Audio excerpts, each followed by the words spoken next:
Hello everybody, welcome back to Ask the Stud number 4. This one again has some really tremendous questions about it, I'm looking forward to this. I just briefly glanced at the questions because I like to kind of see where people's heads are, those that are asking the questions, and I noticed, man, it seems like a lot of people are in tune with the present day studcast that I've been doing in 1979. So a lot of these questions have something to do with that, but a lot of them are totally different. So I really appreciate everybody joining us for these. I mean, these have really been getting some great response, thousands of listeners that have listened to them, they're becoming a big thing on the YouTube channel, Southeastern Rewind. And so thank y'all all very much, and I think if y'all are ready, I'm ready to crank it up, and I'd say let's get to our first question.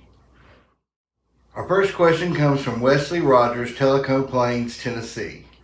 In your illustrious career, you faced many world heavyweight champions for the coveted 10 pounds of gold on many occasions. Which one do you consider to be the best one you ever faced, and why? And where did the match take place?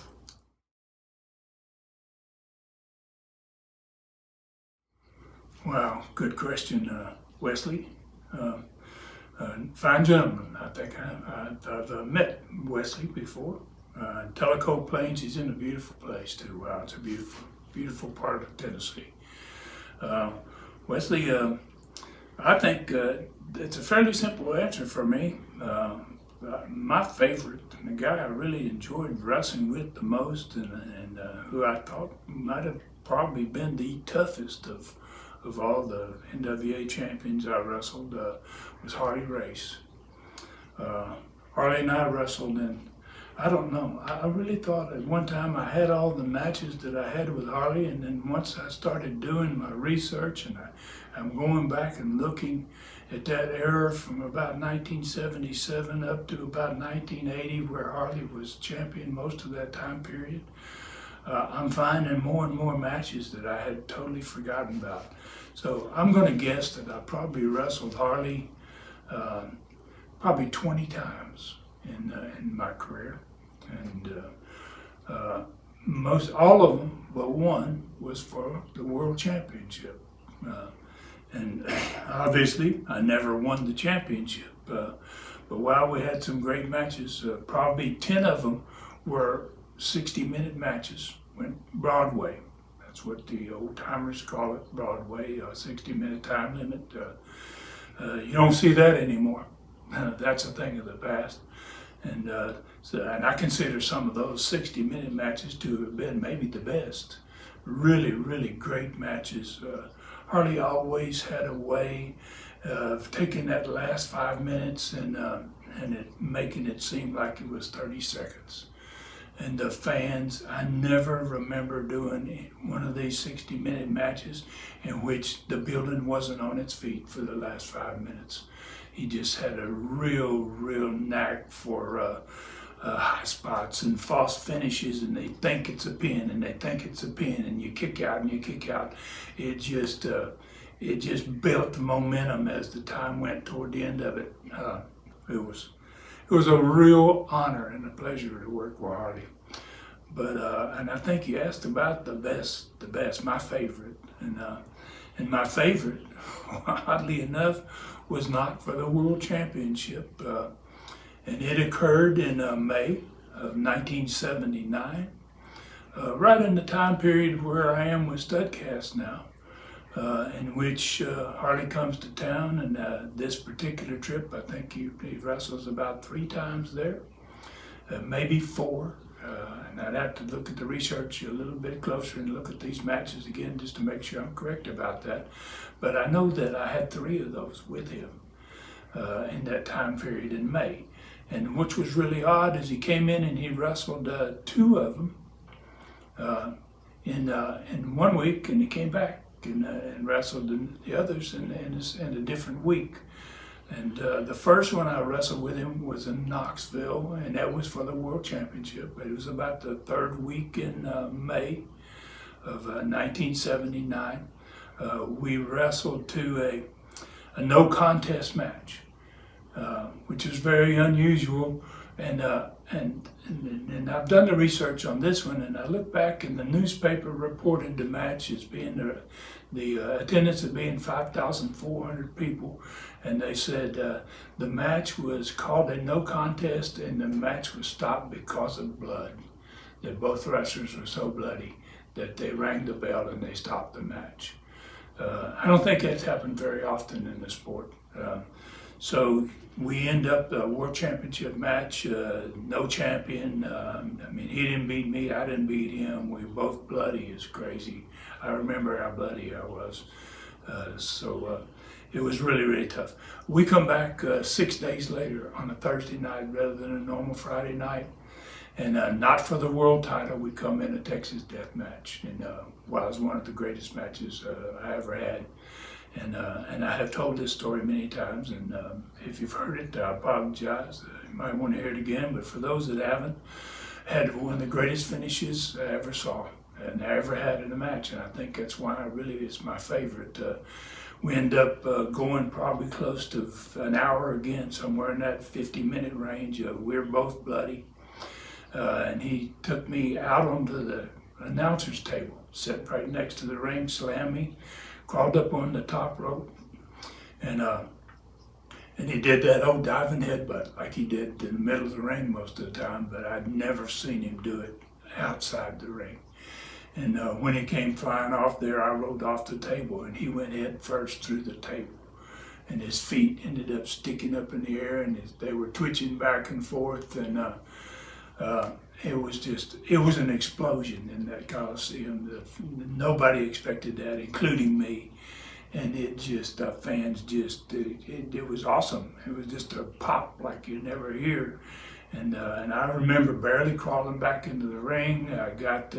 He got the 10 count. They gave him a 30-second rest period. And then they counted him out to 10, and they raised my hand. And he was still head first down in that table. And I think I got almost back to the dressing room, a long way in the Coliseum, and I probably was going very slow. Been a long match, it was pretty bloody, and I was pretty exhausted.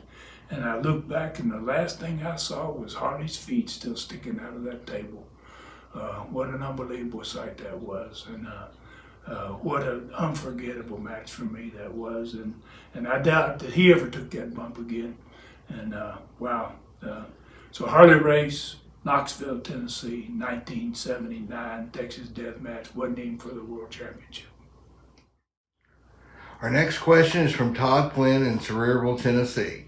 Ron, whatever became of the guy that pulled a gun on you in Knoxville? Did you ever see him again?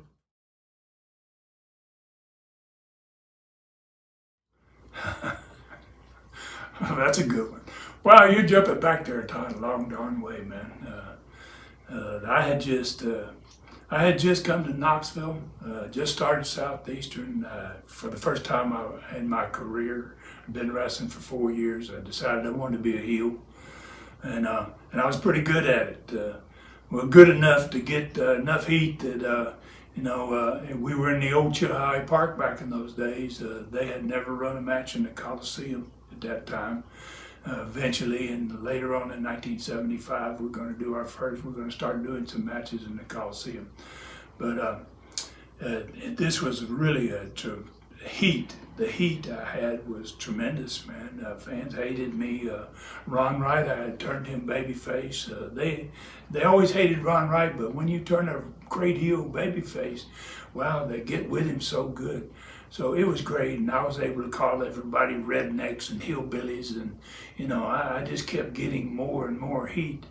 And about the 4th month in, I came there in October of 1994, and then in 1995, about 4 months after I turned heel, I started out of the building. It had been a real hot night. That old Jacobs building on the farm, on the Chilhowee Park there, was an extremely dangerous building, man. And so it had this long stairway that everybody had to come up. The building set maybe at least 75 feet off of the normal ground level.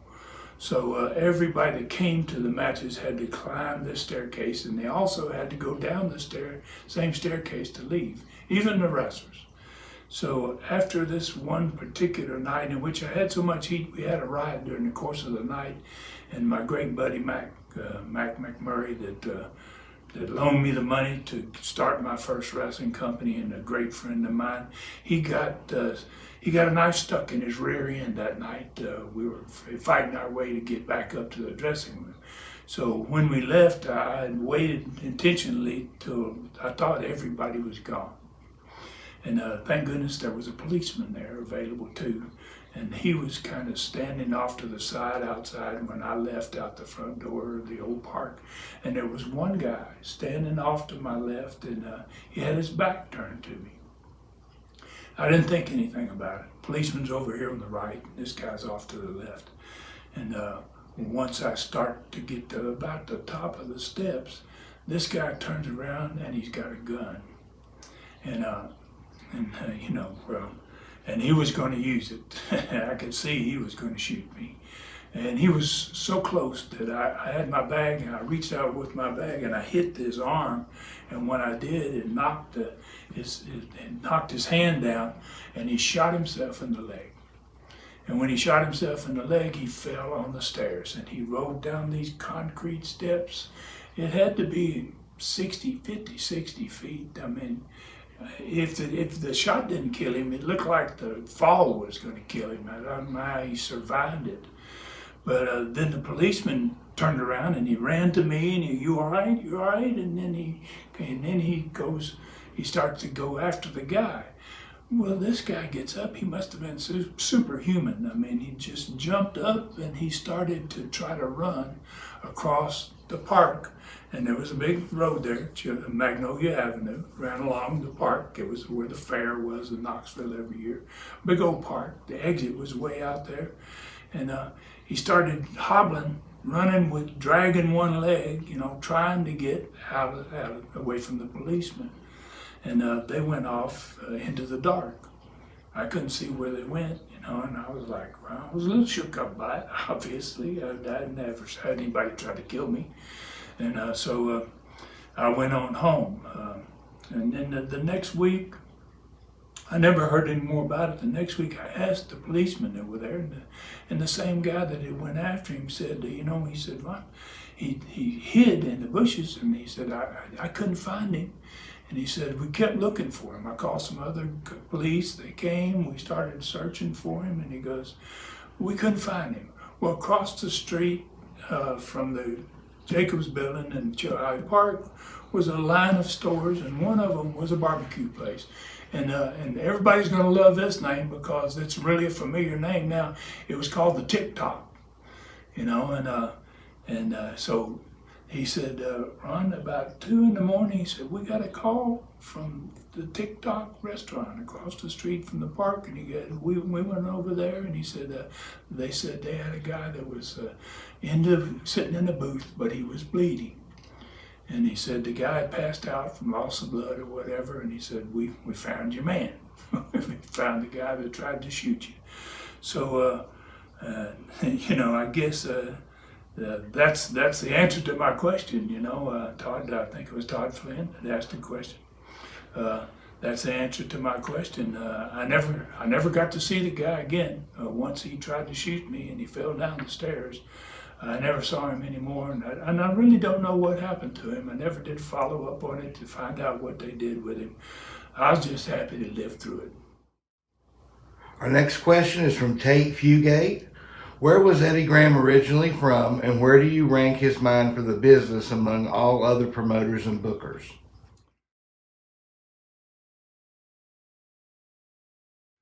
Wow. Another good question, and about a great person, a great human being, Eddie Graham. Eddie, oddly enough, and I didn't find this out until I was in the Florida territory. And one day I happened to ask him, I said, Eddie, where were you born? And he told me, and it was Chattanooga, Tennessee.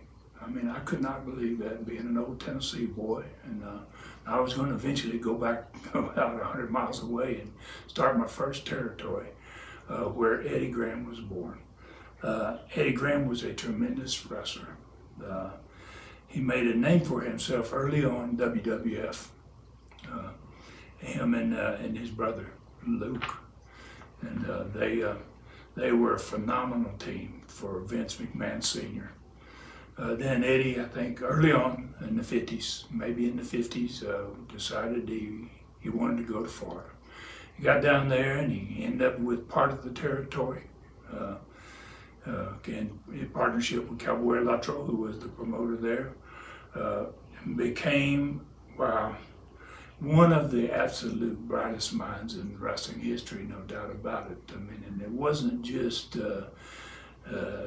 knowing how to wrestle in the ring and how to have a great match, but how to be a promoter. And he could do the absolute best finishes of anybody I have ever seen. When you got an Eddie Graham finish, you needed to get a tape recorder, because it was going to be 5 minutes long, and it was going to have false finish after false finish. It was just going to go on and on and on. It was so intricate that it just really, it made his matches different than anybody else in the country because of the way they ended. And that meant everything. The end of your match was everything. And what you did in it was important, but how it ended was the most important part of it. So he was just absolutely brilliant guy. He was a great guy. He was a humanitarian. He got involved with Cal Farley and Dory Funk Jr., who was a great friend of Cal Farley, who out there in the 1920s started the very first boys' ranches in America. And Eddie brought that concept back and started the Boys Ranch, the Florida Boys Ranch, Sheriff's Boys Ranch. It was sponsored by Sheriff's and Wrestling Company, the Florida Wrestling Company. Eddie spent thousands and thousands of dollars to help these orphaned young boys to get themselves in the right direction and headed in the right way. He was just a phenomenal person. I loved him. Him and my dad were like brothers, and they were in businesses together and bought property together. They did everything together. And so Eddie Graham, I can't say enough good things about Eddie Graham.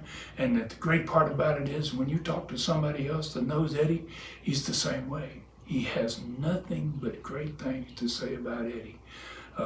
And one thing I'm going to add to this, and I know this is not the direction that you probably wanted to go here, but Eddie Graham's father committed suicide. And then Eddie Graham, probably in his 60s, committed suicide. He had everything to live for. He was a big wheel at this point in the National Wrestling Alliance. His territory was maybe the best in the country. His talent was just unbelievable, and I could never. When I heard the news, I could not imagine why a man who had everything did that, and then to make it the story really odd. Is his son Mike Graham committed suicide. 3 straight generations in the family. Eddie's last name was actually Gossett. He was Eddie Gossett, but he named himself Graham. And so 3 straight generations of the Gossett family men committed suicide. And that's a really remarkable legacy, and a sad legacy to leave, to have accomplished as much as Eddie Graham accomplished in his life. But thank you very much for that question. I cherish every opportunity to talk about Eddie Graham, because there just wasn't another Eddie Graham. Our next question comes from Charles McCarthy, Nome, Alaska. I listened to your studcasts. I lived for many years in the Knoxville area in the late 70s and was a big Southeastern wrestling fan.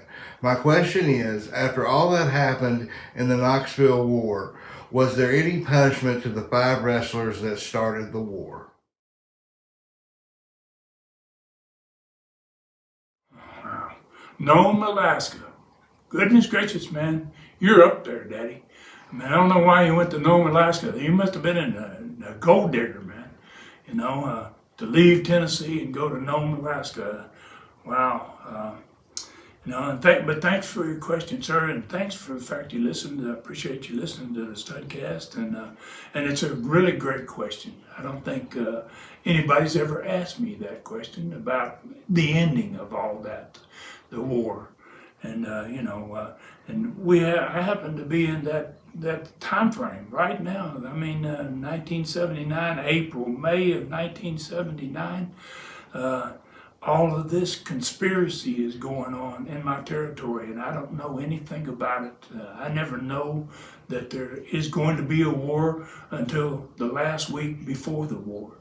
So, you know, and it's a great story. That's why these studcasts I'm doing lately have just been astronomical in audience, huge audiences, because it's history. It's true wrestling history. And so, yeah, there were 5 guys involved in this. It was Bob Roop, it was Ronnie Garvin, it was Bob Orton Jr., the great Malenko, and Ron Wright.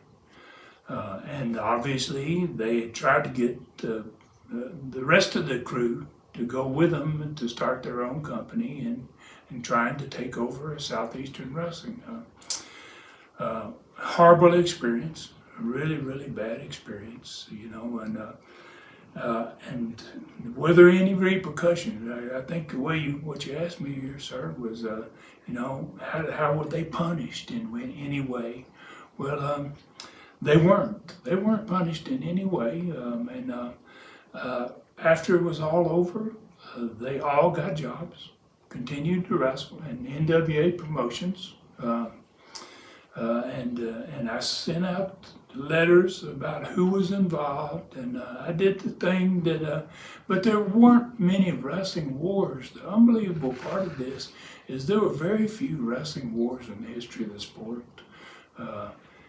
So, you know, they end up getting jobs, but the only thing that made me feel any better about what happened to them is they all, in the conversations that I've heard, and I've actually had a studcast, a super studcast with Ronnie Garvin, and he openly says, well, I made a real mistake. We should have never done that. You know, I feel horrible about it, and it cost me a lot of money.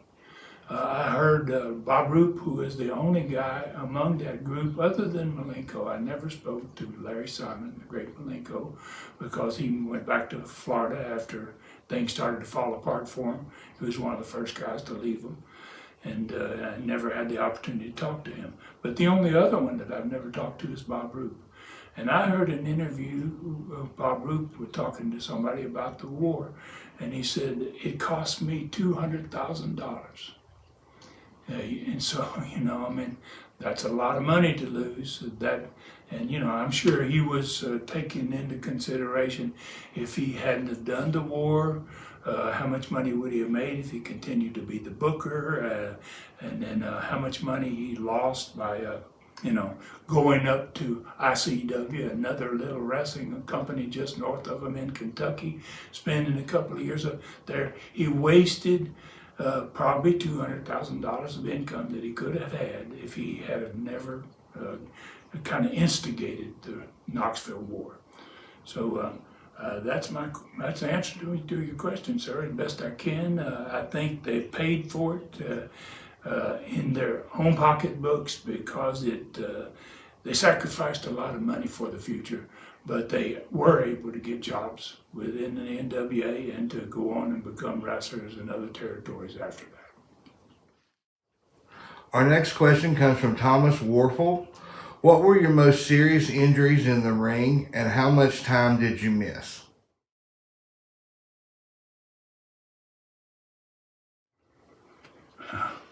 Oh, wow.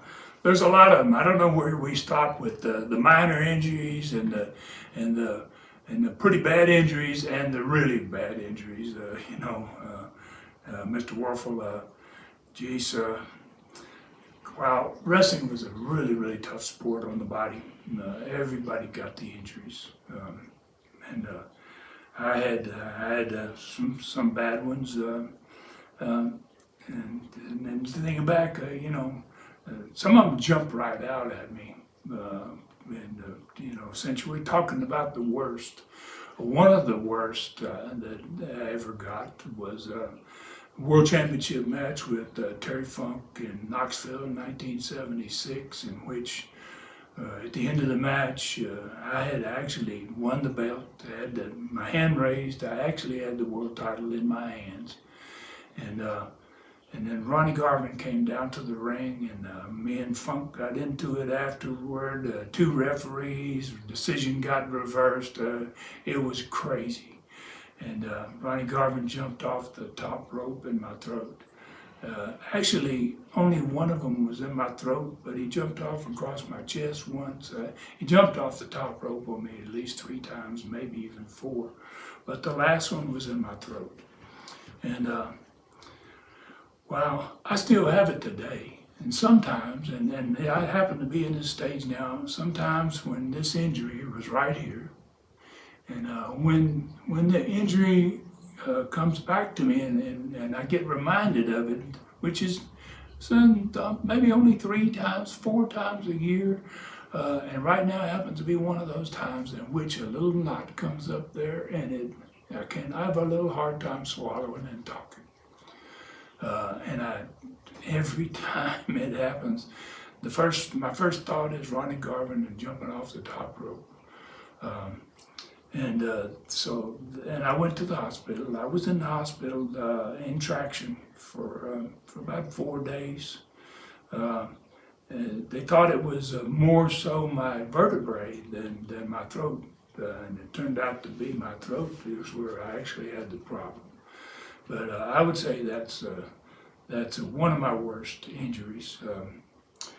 The others are all related to operations, knee operations. The first time I ever had a problem with my knees is in a match with Michael Hayes in Mobile, Alabama. I'll never forget it, about 1982. And he shot me through the ropes out on the concrete so hard that when I landed on the concrete, I had one leg kind of sticking out at an awkward angle, and my knee popped. It blew out. It was more than popped. It blew out, and I don't know if fans have ever heard it, but you can hear that when it happens. It sounded like somebody shot a shotgun, and and I realized that's me. Oh gosh! So I ended up going back in the ring, and probably that was a mistake, and went ahead and finished the match with a blown out knee, and that was my first knee operation. I think I was down probably for probably a good 4 or 5 months before I could get back in the ring after that one. Then I got it hurt again. Second time I had arthroscopic surgery, which was a little quicker and easier on me than the first knee surgery.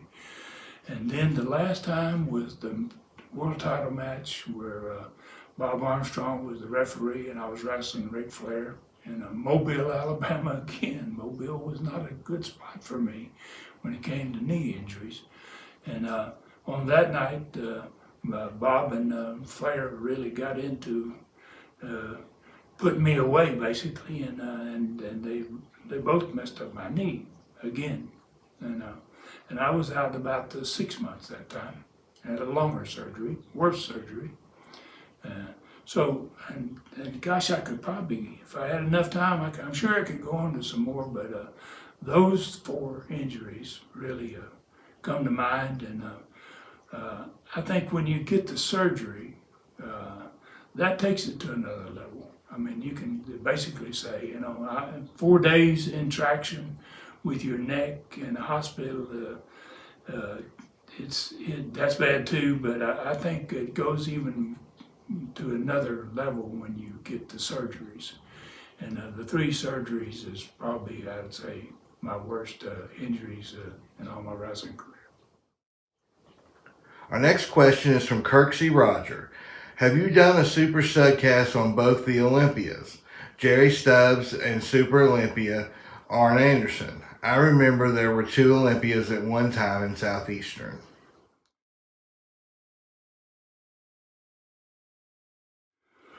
That's a great question. My Super Studcast, well, they're all out there, man, still. And yes, I have, as a matter of fact. I think the Jerry Stubbs is on number 22. And it's also with the Assassin. It's a 2-parter. Assassin in the first part, Jerry Stubbs, who was a masked man at one time, Mr. Olympia in the other part. And number 41, Super Studcast number 41 is Arn Anderson.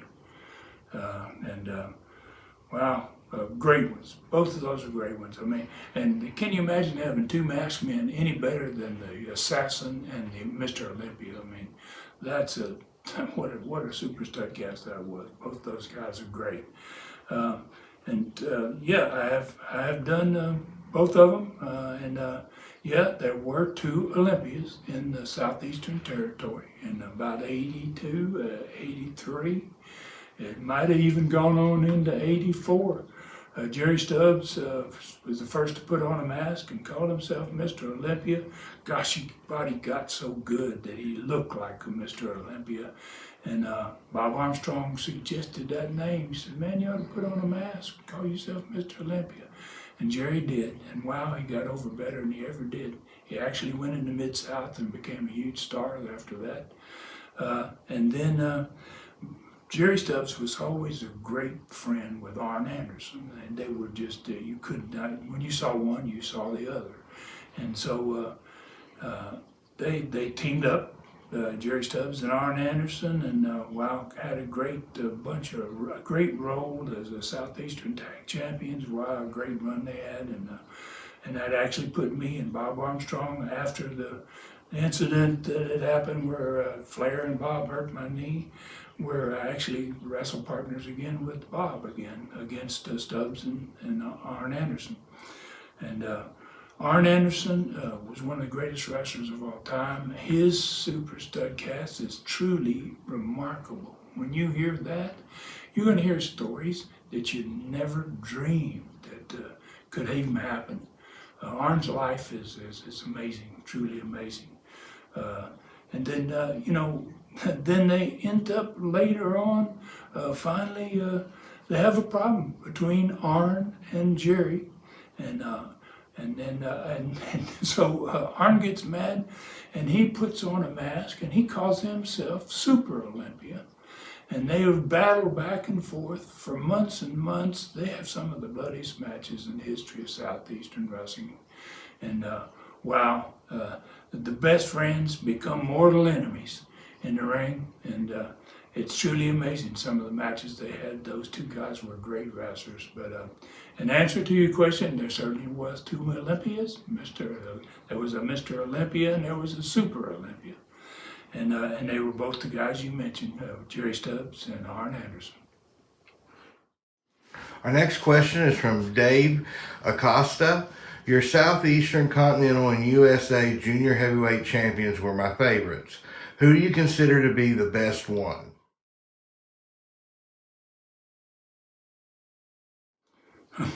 Wow, that's a hard question, man. I mean, I love those U.S. Junior Heavyweight Championship matches. I thought that they were one of the best things we ever came up with. We finally instituted our own U.S. championship for Junior Heavyweight Champions. And wow, they had so many great matches. When you get that size and you're small guys and you can move around, and we were lucky to have some great wrestlers that wore that belt. Geez, I'm just trying to come up with some of the names. Tony Charles. Wow. I mean, came from England, a tremendous wrestler, a tremendous athlete. Was one of the best that ever wore that belt. Stan Lane, early 80s. came into Southeastern down in Pensacola. Quality, classy guy, tremendous in the ring, great wrestler. He was a butt kicker and really did a good job with the championship belt. Tom Pritchard. Tom Pritchard later on into the 80s was a great U.S. junior heavyweight champion. Tom trains wrestlers now in Knoxville, Tennessee, and really does a tremendous job with it. And a great guy, classy guy, Tom Pritchard. Roy Lee Welch, one of my cousins, wore that belt, called himself the king, wore a crown like Jerry Lawler. I mean, he really got into being the U.S. junior heavyweight champion, and wow, did such a remarkable job with it. Hang in there with me for a minute. I'm sure I can come up with some more guys that were really good. Les Thornton came to the territory. He was the world junior heavyweight champion. And he ended up with the U.S. Junior Championship belt for a while. Another guy out of England. And some of the matches that he had with Tony Charles are the greatest wrestling matches in the history of wrestling, no doubt about it. Those two guys were just unbelievable, and their styles were so different. There's so many more, and I know Jerry Stubbs, as Mr. Olympia, won that U.S. Junior Championship, and wow, he not only could wrestle great, he looked great, and wow, was he a great champion. He did a tremendous job with the belt, for the best, when I get to thinking about who was the very best, and everyone that I have mentioned here, and gosh, I apologize to those that I did not mention. I mean, we had some really great ones. Rip Rogers, let me jump back there. Rip Rogers, wow, he was another one of the great ones. Bill Ash, wow, it just goes on and on. But to me, the guy, the best, and not just the best U.S. junior heavyweight champion we had, one of the best wrestlers in the history of the sport, who died way too young. To me, the very best was Brad Armstrong. And you couldn't do any better in the ring than Brad Armstrong. He was so smooth. And he could wrestle any style. He had more fire. He had one of the greatest drop kicks. He was just unbelievable. His dad deserves so much credit, Bob Armstrong, what he did with that young boy and turned him into a star. Bob won the Rookie of the Year in 1966, the NWA Rookie of the Year, and Brad won the Rookie of the Year in 1981, I think it was. Only father-sons that ever did that in wrestling. And so I would say my all-time favorite would have to be Brad Armstrong. Our next question is from John Hanley. Do you think the Root Troop would have started the war for Knoxville if you hadn't sent some of your best talent to help out in Memphis? If they were there to help push back with you, would their presence have been enough to stop it?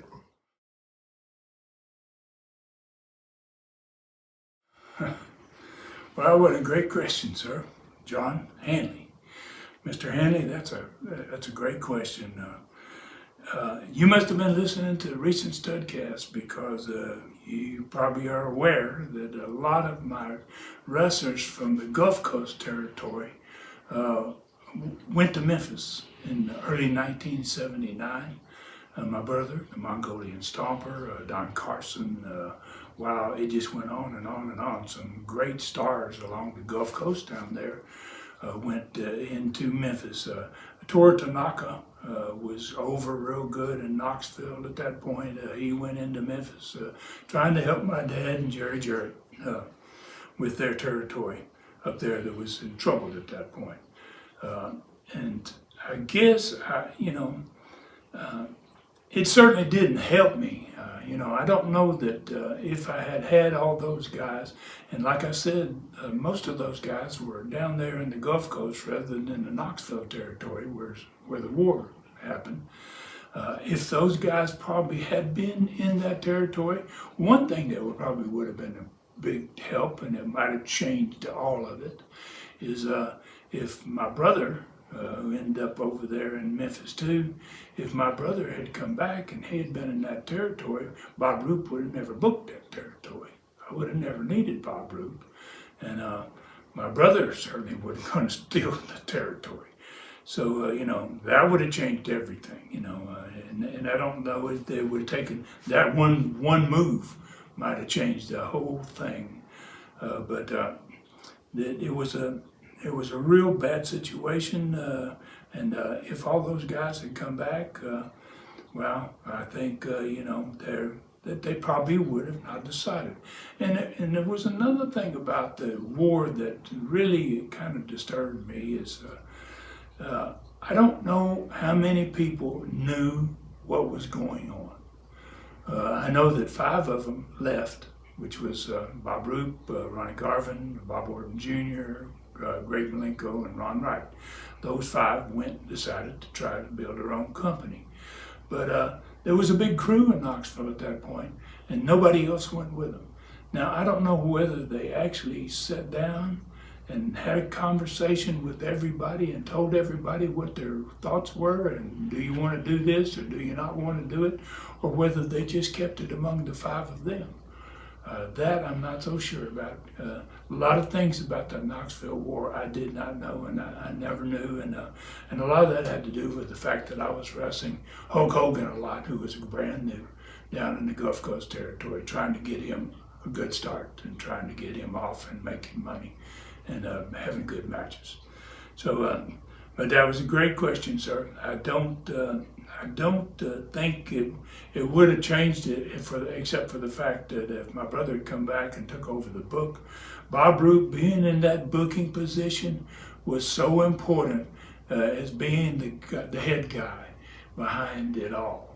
You had to have somebody within your crew that that can step up and do that. And obviously, the number one person that's good that's got a very responsible role in your company is your booker. So Bob Roop obviously he instigated it. I have no doubt about that, and for lots of reasons, of which I talk about now in the present day Studcast. But it's a great topic, a great subject, and thank you very much, Mr. Hanley, for bringing it up. But I guess my answer is only my brother, I think, could have come back at that point and taken over the book and changed it, or me myself. But I wasn't in a position to do it because, as I said, we had 10 guys that left the Gulf Coast territory in a period of 2 months to go to Memphis. And we had no great talent down there. When Hulk came, he needed a big man to work with him. He knew nothing about how to wrestle. So I was kind of in a position where I couldn't have booked Knoxville and run the Gulf Coast territory at the same time. So bad situation for me, bad timing for me, so many things, so much information and so much history in the war, the Knoxville War. Pretty amazing. And thank you very much, Mr. Hanley, for your question. Our next question is from Mike Roycroft. Ron, Johnny Valiant came into the Gulf Coast area and caught on like a house of fire as a loose cannon babyface, whipping all the heels outside of the ring in a lumberjack match, for instance. 3 to 4 weeks later, he turned heel, and 2 to 3 weeks after that, he was gone. I'm guessing this was not the original plan. Do you remember why this all fell apart so quickly after such a red-hot start?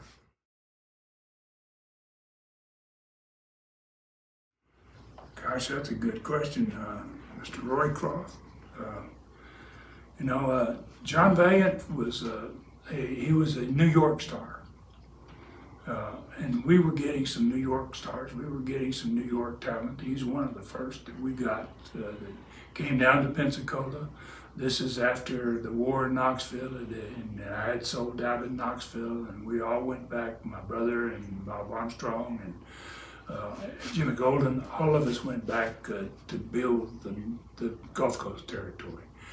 And and I think it was probably 1981, around this 1981 time frame, I think it was, that John Valiant came out of New York. He was a baby face. And I don't think he ever got comfortable with being in the South. You know, I don't know if it was his first time to work a Southern territory, but you know, I don't know, you wouldn't know this, but there's a huge difference in style in Northern wrestling and Southern wrestling. And you know, I think Southern wrestling was a little bit of a shock to John Valiant. You know, and he didn't really know how to handle it, and so we talked about you know, but he never came to me and actually sat down with me and had a conversation and said, Ron, I don't feel right here. I don't feel comfortable. What do I need to do? He didn't say any of that. He asked me about turning heel. And I think he was looking for a way to get himself over better. And he was a good worker. He was good in the ring. He was very good in the ring, and he was good on the microphone as well. But so we turned him heel, and I remember wrestling him in Dothan, Alabama, which is a city of about, at this point in the early 80s, maybe 60,000 people, with 7,000 people in the building in Dothan, Alabama, me against John Valiant. And he, you know, and that night, well, I posted him, and boy, he busted his eye big time, 20-something stitches. It was bad. And he bled all over the building, not just the ring, but you know, all the way to the dressing room. I'm sure they were mopping up blood, and I think that had a little to do with it too. You know, and it was just bad timing, I think, for John Valiant, and I don't think that it was a good fit, the territory for him, and he never gave a notice. He was booked on cards, and he, after about, I think probably a week after that match in Dothan, Alabama, in which he got his eye busted so bad that he disappeared. He went back to New York. And I don't ever remember talking to John Valiant after that. It's crazy how the wrestling business is and how it was. I mean, he was really getting over. He would have been a star there, but I just don't think he felt like he fit in. Our next question is from Bob Williams, Cincinnati, Ohio. We got to see your Southeastern TV show for about a month in Cincinnati in 1982. It was on a Dayton TV station. I was mad when they replaced it. I love both Southeastern and Memphis. Do you know why your Southeastern show didn't stay on the air in Cincinnati and Dayton?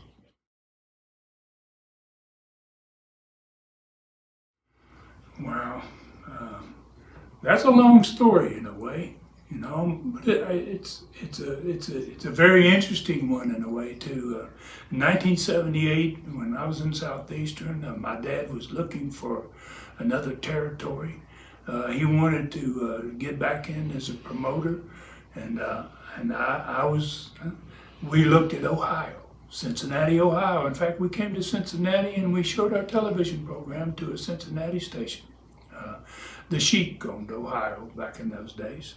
And so my dad really wanted to go to Ohio, but it's about the same time I took a trip to another territory that was for sale down to the Gulf Coast.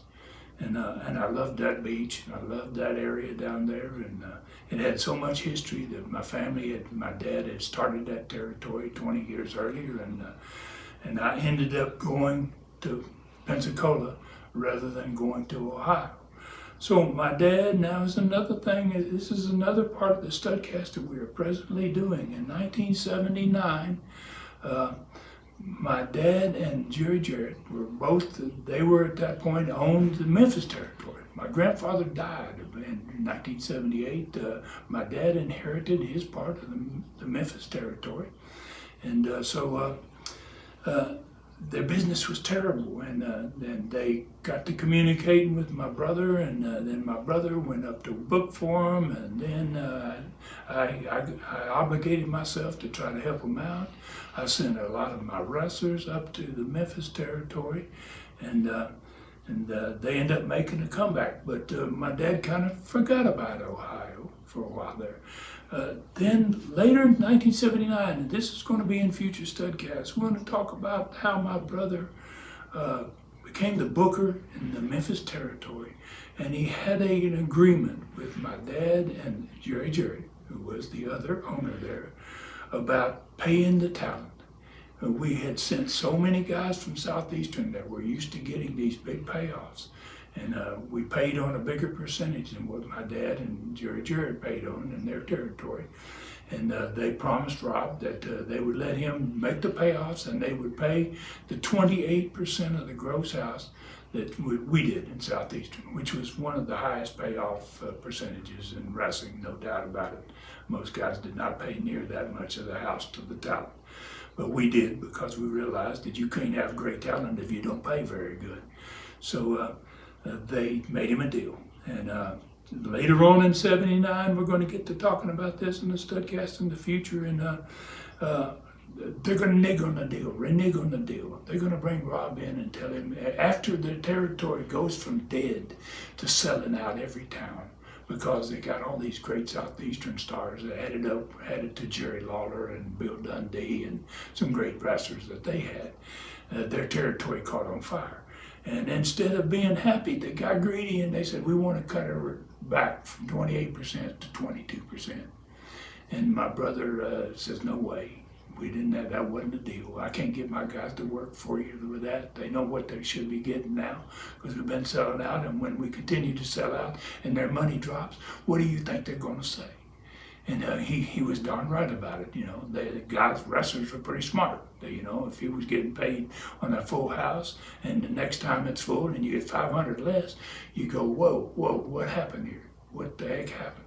So my brother ended up coming home. Came back to Southeastern, and he came back into Knoxville because it was the middle of a war. So he came in to help his brother, fight this war, to win the war for Knoxville. Meanwhile, my dad and Jerry have a little argument. And I don't know all the particulars of this, but I do know that my dad got back on the kick to get into Ohio. And he somehow talked Jerry into sending his Memphis TV up there into the Cincinnati and Dayton market. And it might have been a TV station in Dayton, it might have been a TV station in Cincinnati. And he also asked me, at this point, we're in Pensacola and doing very well. He says, can we have your TV to put on the station as well, because then we could maybe bring in some of you guys. And I was trying to work with everybody. So yeah, we sent my TV up there, and as you say, it was only there for about 4 weeks. They ran, they might only run 2 shows. One of those shows, I actually flew from Pensacola to Cincinnati and worked for them on one of those shows, one of those 2 shows they ran. They didn't do very well. It all fell apart for them, and the TV they pulled the TV show off the TV station. So I think that's the answer to your question, sir. By chance, something that could have maybe happened in '78 and had been very successful got put off to 1982, and when it came that time, one partner was 100% interested. The other partner really didn't want to do it, but he went ahead and did it for about a month, and then they decided they were pulling out of Ohio. That's how Southeastern got there for 4 weeks. And I'm glad to hear you enjoyed it. And I got to say about the Sheik, and I don't like to be derogatory about people, but the Sheik's TV, and I think you probably knew it as well when you watch it, was horrible, absolutely horrible. So I'm sure when you started seeing a Southeastern, and Memphis had a good program. Lance Russell, a great commentator, some great wrestlers. It was an hour and a half long too. I'm sure once you started to compare what the Sheik was doing to that, you even more so like Southeastern and Memphis. But thank you very much for your question. And Cincinnati, I got to say it, man. I love that city. I made a whole lot of money, and I made a whole lot of hockey fans there, man. Started in about 1990. For about 5 years while I was involved, or 4 years, from 1990 to 1994. It was the #1 drawing minor league hockey team in the world, and it had been for 4 years straight. So Cincinnati always got a place in my heart. Our next question is from Elwood Sandridge. Ron, could you discuss the similarities between Dusty Rhodes' babyface turn and the Bullet Bob Armstrong's heel turn?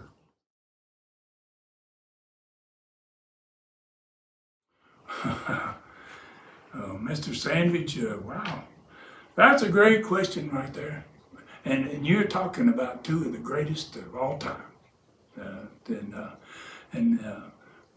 Best part of it is I happen to be extremely familiar with both of those turns. I was part of the one with Bob Armstrong, and I was in the territory in 1974 when it happened with Dusty Rhodes, when he turned babyface. So let me kind of mull this over for just a second. First thing that strikes me right off the top of the bat is you're talking about two opposite types of turns. Dusty was a heel, had been a heel in Florida for many, many years. Partners with Dick Murdoch as the Outlaws. And wow, what a couple of go-getting, bump-taking, wild son of a guns those guys were as heels. I mean, they had great, great heat. I'd say from late 60s right on into 74. So in Dusty's case, he's going to go from heel to being a baby face. And in Bob's case, Bob was a tremendous babyface. We're talking about when his heel turn came, it was 1982. He had been in that territory basically for about 4 years, since 1978 when we started off down there as a babyface and a kick ass, pardon the expression, babyface. I mean, wow, he was over, man. Fans loved him. And he's going to turn heel. So there's no similarities to that. Eldridge, I think it's Eldridge. There's no similarities to that. I mean, Dusty's going babyface, Bob's going heel. But there are a lot of similarities to it in a way. I mean, Dusty in Florida during that time frame, Bill Watts was the booker. Bill Watts, one of the best bookers in the business. Really, really bright mind. Always wrestled on his own cards. Booked himself, used himself fairly well. And he, when you're going to turn a great heel babyface, you got to make sure it's right. And if it ain't 100% right, you're going to ruin a top talent. It's very simple. And the same thing in Bob Armstrong's example. Bob was over tremendously as a babyface, and when you go to turn him heel, if you don't do it right and the people don't buy into it, you have ruined Bob Armstrong in a territory in which he's the top guy. It's crucial, critical. So you got to have, first of all, great bookers. You got to have bookers that really put a lot of thought into how this is going to happen. They didn't do Dusty's turn. Dusty's turn, they probably took 2 months to set it up. And they had Dusty, they had Gary Hart, their great manager, and they had Pak Song, this big, huge North Korean, and great heel tandems along with Dusty, and they built the situation up to where Dusty kind of got kicked back. He was on top as the top heel, and then all of a sudden Gary's got more guys that are more important than he is. And you can see it coming. Fans can kind of get an idea of like, what's happening here with Dusty, and Dusty's getting a bad attitude, and they led up to it over a period of time. Then they put it, when they did the turn, they did it in a great way, and I believe it was Dusty and Pak Song, the big Korean dude, man, with the big long, his head was that long. He was scary looking. He was a scary looking dude, and they were against Mike Graham and I can't remember who the other babyface was, but I remember in the match, and Gary Hart is the manager, and in the match, whoever Mike's partner was, and it could have been Eddie, it could have been his dad, Eddie, and Eddie got really bloodied, and he got so beat up that when he went out of the ring, he couldn't get back into the ring again. They came down, guys from the dressing room, and they carried him back as the match was going on.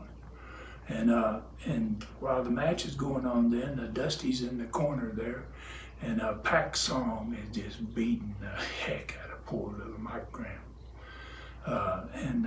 And Gary Hart is on the apron and banging on the apron and egging him on. And the crowd was so, I was there, I watched it. I had chill bumps. The crowd they all of a sudden, they got to be like a quiet.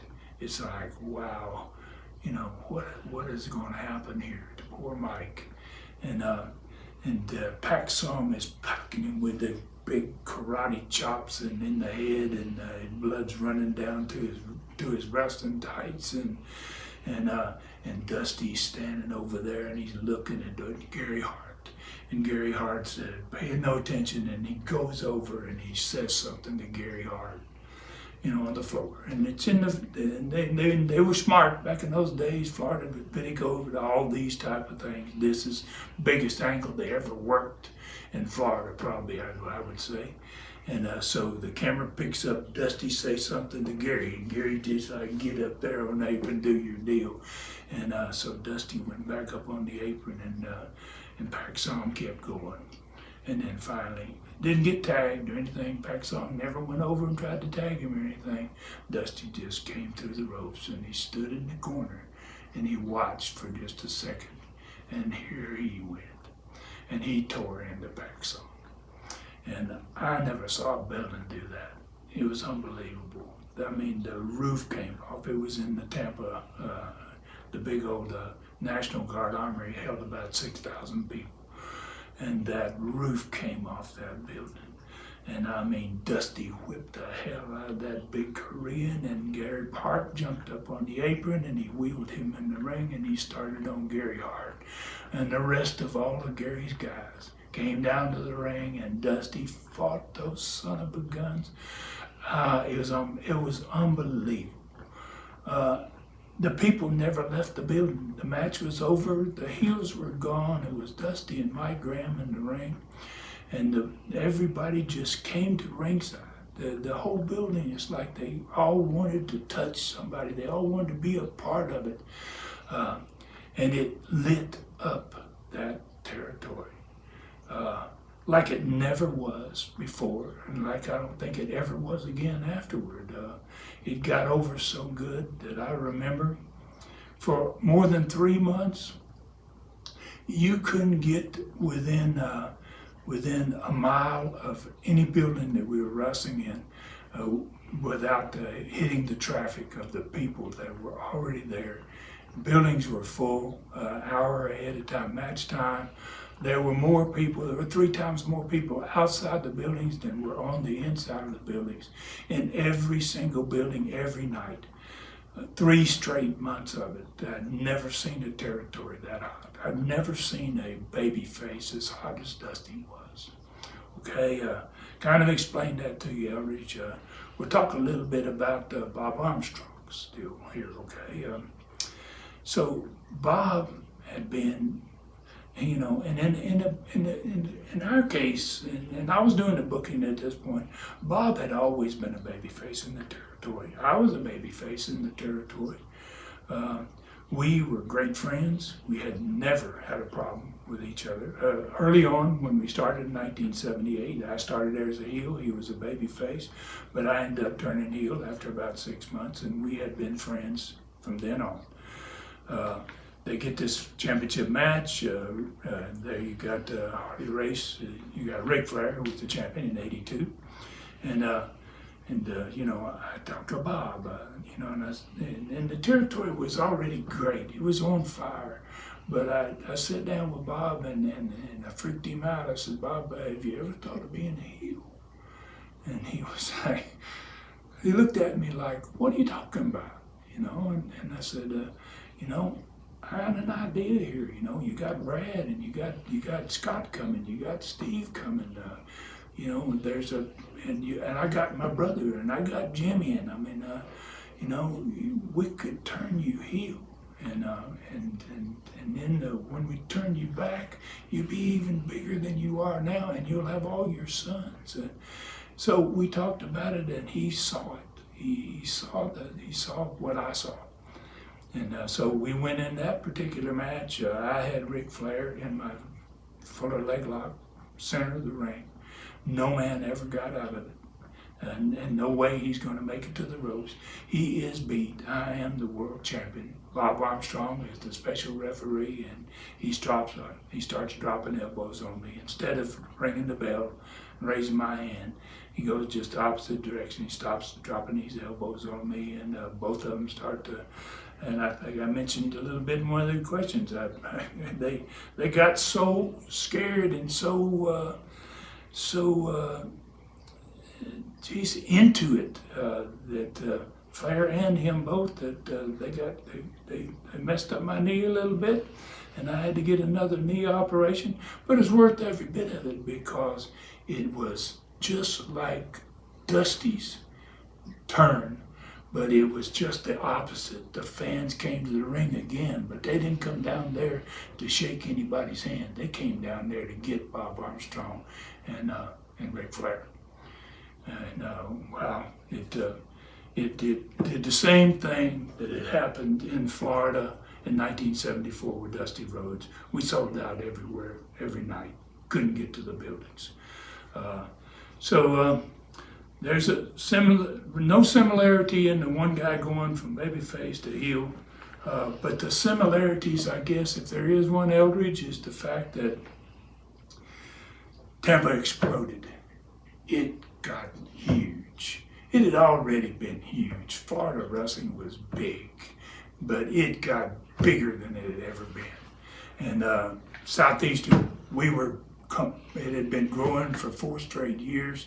It was big, and it just exploded. It went huge. And there's your similarities. If there's a similarity between those two angles, both of them lit the territories up. And that's exactly what you wanted to happen as a booker and an owner of a territory. You wanted to set it on fire, by golly. You wanted to have these sellouts. You wanted people to not even be able to get out of their cars and see so many people standing in the parking lot. They turn around and go home. You know, you want bigger buildings is what you want. That's what you really need. And what a great question, Mr. Sandridge. I appreciate it, man. And that's my interpretation of 2 of the best turns in wrestling history. Thank you all so much for this. Well, it's been a pleasure for me.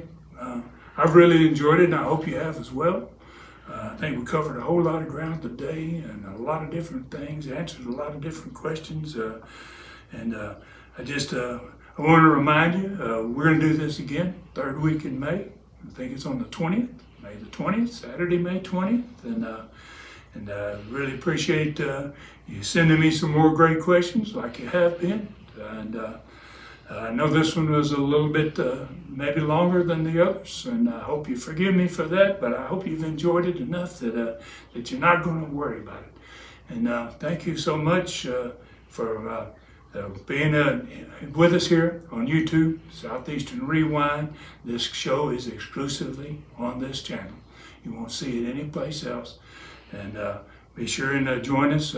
I'll be, as always, getting on social media, and I will leave you a post in which you can leave your questions for the next one, which is going to be Ask the Stud number 5. And that's going to be on Saturday, May the 20th, and we'll bring you another one.